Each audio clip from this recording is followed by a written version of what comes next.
subax wacan oo wanaagsan waa saaka iyo odaygiyo bigeyskiisi waa sitaw soo dhawaad waa mar kale iyo kulanti wacan iyo barnaamijkeeni faaqidaada subaxdii marka saaka waxaan leeyahay bigeys liin iyo baridada hore waa isboqolshan bigeyskiina soo wada qaatay soo wada dhawaad hadaba waxaanu gorfeynaynaa wixii warar ah iyo wixii warbixino ah ee dhacay ilaa xalay ilaa shalay toole soo dhawaad aan ku bilaabay guddiga xalinta khilaafaadka doorashooyinka dawladda federaalka Soomaaliya ayaa loo soo gudbiyay dacwad ka dhan ah kursiga laga soo doorto gobolada waqooyi ee kiisu yahay 239 oo hore ugu fadhiyay Xuseen Carab Ciise oo koodii bisha tan November aynu ku jirno uu ku guuleystay ra'iisul wasaare ku-xigeenka dalka Mahdi Maxamed Guuleed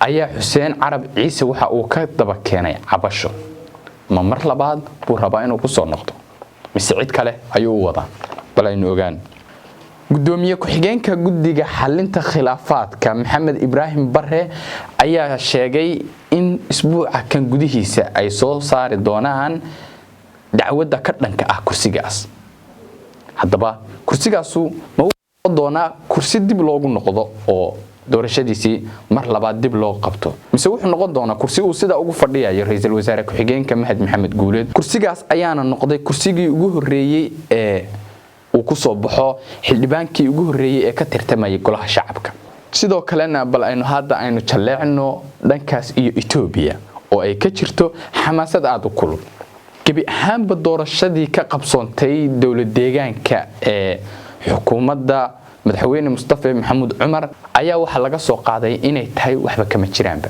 waxayna go'aamiyeen guddiga doorashooyinka Itoobiya in mar labaad lagu noqdo doorashadii ka qabsoontay magaalada Jigjiga sida muuqata waxay ku qanceen guddigu cadeymo musuqmaasuq la xiriira oo ay hor dhigeen musharaxiintii ka tartamayay xisbiyada kale dhawaan ayay ahayd markii xisbiga barwaaqo kaligiis uu qabsaday doorashada halkaas oo ay xukuumadii hore dib ugu soo laabatay bal marka kan maxay noqon doontaa maxaa laga fili doonaa arinta tan ayaa noqon doontaa hadii lagu noqdo doorashadaas oo mar labaad la iclaamiyo arinku ugu Soomaalida weli Soomaalida kama ay dhicin madaxweyne dib loogu celiyay doorashadiisi mar labaad arintan ku celiska ah ayaan weli xukuumadda uu hogaamiyo madaxweyne Mustafa Cagjar ayaan wax faahfaahin aanay ka bixin balse waynu eegi doonaa meesha ay saldhigato arintaasi sidoo kale safaaradda Mareykanka ee uu ku leeyahay dalka Itoobiya ee magaalada Addis Ababa ayaa war saxaafadeed ay soo saartay waxay baaq ugu dirtay muwaadiniinta Mareykanka ah ee ku sugan Itoobiya iyadoona ugu baaqday muwaadiniinteeda inay iska ilaaliyaan qalalaasaha dagaal ee ka jira Itoobiya TPLF oo mar labaad soo laba kaclaysay war saxaafadeedkan ka soo baxay safaaradda Mareykanka ee magaalada Addis Ababa ayaa waxa lagu xusay in xaaladda dalka Itoobiya ay sii xumaanayso marka ka dambayso oo halkaas ay dagaalo ka sii hormayaan hadaba shacabkeeda waxa ay ugu baaqday in aanay ka bixin magaalada Addis Ababa safaro taraag ah oo magaalooyin kale loogu baxayna aanay gelin muwaadiniinta Mareykanku dadka kan oo loogu baaqay inay muwaadiniinta Mareykanku qaataan warka ka soo baxay safaaradda haatana aynu uga digarogno Ceerigaabo magaalada Ceerigaabo ee xarunta gobolka Sanaag waxa shalay toole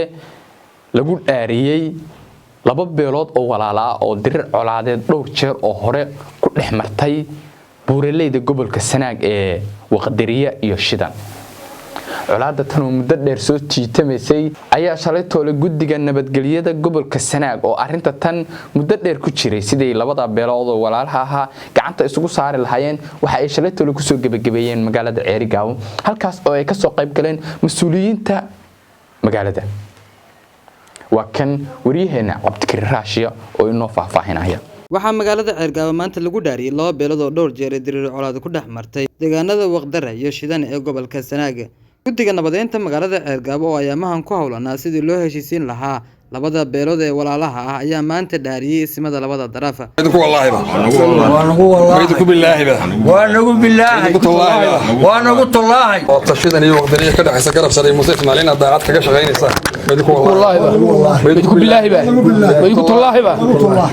Maamulka magaalada Cergaabo iyo guddiga nabadeynta oo halka hadal ka soo jeediyay ayaa sheegay wax walba in halka lagu soo afjaro nabadna la isla qaato. waxaanu ka dhaarinaynay 25 nabadda waxa in badan u joogay xildhibaanada guurtida oo uga yimi meel fog.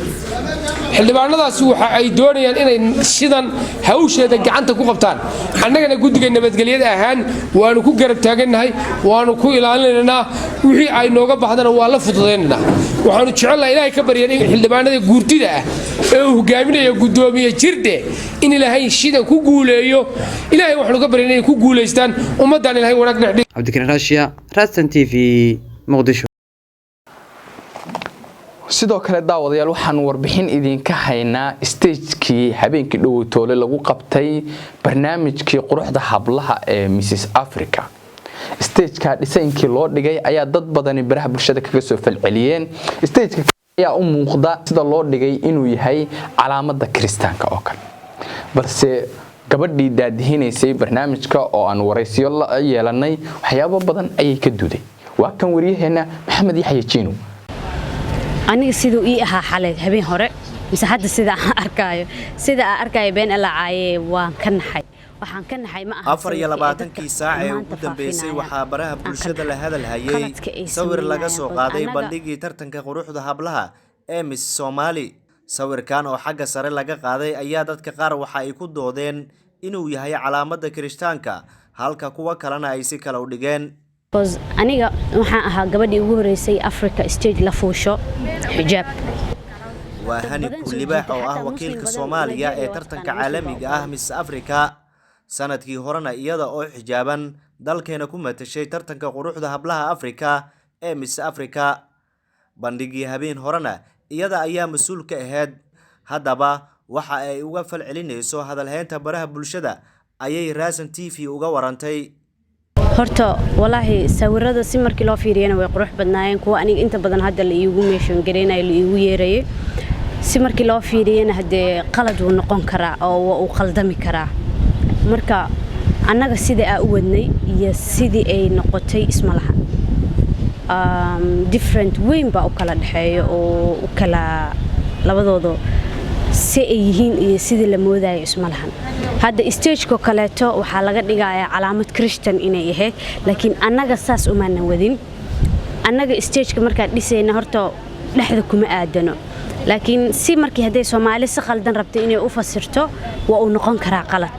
haddii aan wanaaga u fasirna annaga gabdha xijaaban annagoo soo saaraynay misna ma soo dhexgelinayna calaamada gaalada. waa wax aan suurtagelaynin oo dhici karin. aniga waxaan ahaa gabadhii ugu horeysay Africa stage la fuusho xijaab. dad badan soo jiida, xataa muslim badan. Nigeria waa taqaanaa muslim baa u badan.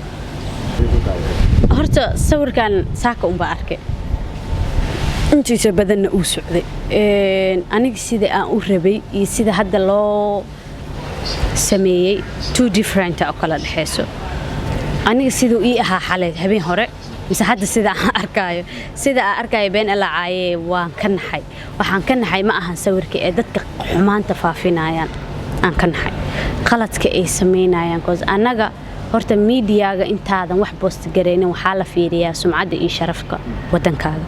hadda waxaa nagu firan adduunka oo nala ka dhaho calaamadaas isticmaalayeen yaa soo sheegay dadkooda. laakiin si markii loo fiiriyo calaamada kristaanka oo saxda ah afka hore iyo afkan way isla egyihiin, istilaabtana dhexbartankay saaran tahay. laakiin keena afka damba gaaban oo wax yar ka soo horeeyo, afkan kaleetana caadi buu u dheeriyaa. waa runway-gi caadiga ahaa. marka inaga hadii aan qaladkii ka dhigno qaladkii noqonaysa. horta sida saxda hadaa u fiirino oo caadigana waa xisaabta caadiga ahayd. sida kale qaldan hadii loo fiiriyana qalad wuu imaan karaa. qofka bini'aadankana wuu qaldamaa.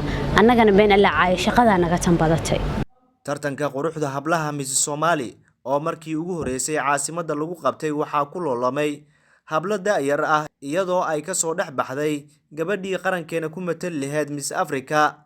hadalhaynta ka dhalatay dhabihii ay ku soconayeen ayaan weydiiyey qaar ka mid ah gabdhihii tartanka ka qayb galay, weliba gabdhihii galay kaalmaha koowaad, labaad iyo saddexaad. Ku darso waxa ay sanadkan saddexdooduba ay ka qayb geli doonaan tartamo kale oo ka dhacaya East Africa iyaga oo ku matalaya Soomaaliya.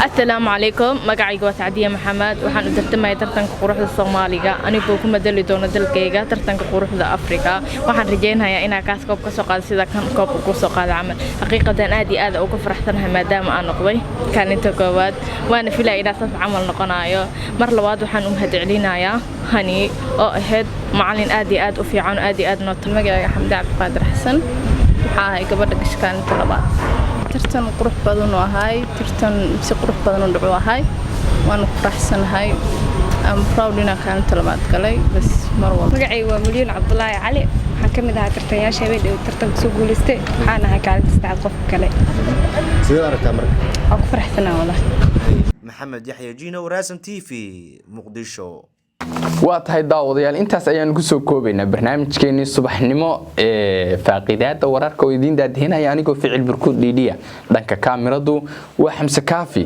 tan iyo inteenu barnaamij la mid ah ku kulmi doono waa ficil oo idin leh qof walba muraadkiisa macsi lahayn midigta Allah ka siiyo shaahina wada qaata dibna u fariista